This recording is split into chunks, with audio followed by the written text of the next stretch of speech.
take me. Death, you can't control me. Death, you can't make me die. But what I'm going to do now is I'm going to hand over my life. I'm going to give it up. So notice what he says, Father, I'm going to do and be an example of what I want every man to do. That when you can't handle it, Father, I put it in your hands. When I can't finish it, Father, I put it in your hands. When I don't know what to do, Father, I put it in your hands.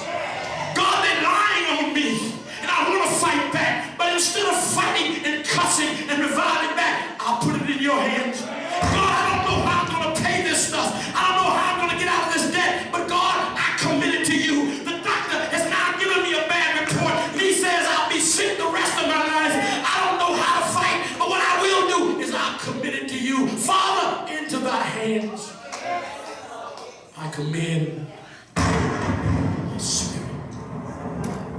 Bible says he hung his head. And notice what it says. He gave up the ghost. Notice this. Death could not take him. He had to give up the ghost. I need you to understand that there are certain things we got to just give it up. Lord, I release it. Lord, I let it go. Lord, I release it to you. It's not my fight anymore. I know it's hard to turn the other cheek.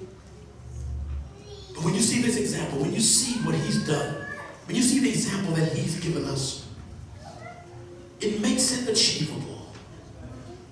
That because he's finished it, because he's given up for me, now I can now give it up for him. Jesus cried with a loud voice, Father, into thy hands I commend my spirit. The seventh word of Jesus is from the Gospel of Luke. It is directed to the Father in heaven. Just before he dies, Jesus recalls Psalms 31:5. Into thy hands I commit my spirit. Thou hast redeemed me, O Lord, faithful God. Luke repeatedly pleads Jesus' innocence. Oh, glory to God.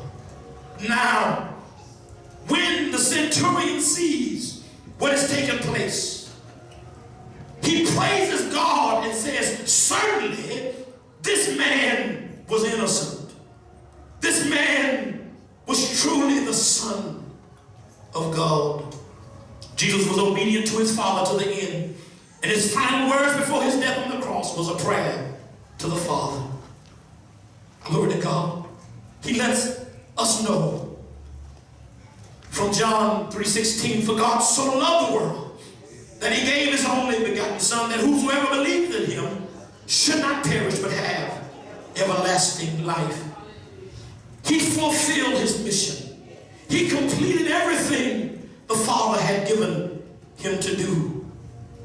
But today, I need to ask you a question as we close. Is it finished for you? Have you committed? Have you commended everything over to him? I need you to understand today that this weekend is not about nice colored suits, pastel colors. It's not about any of that stuff. It's about making a decision. Because Jesus staying on the cross was a decision.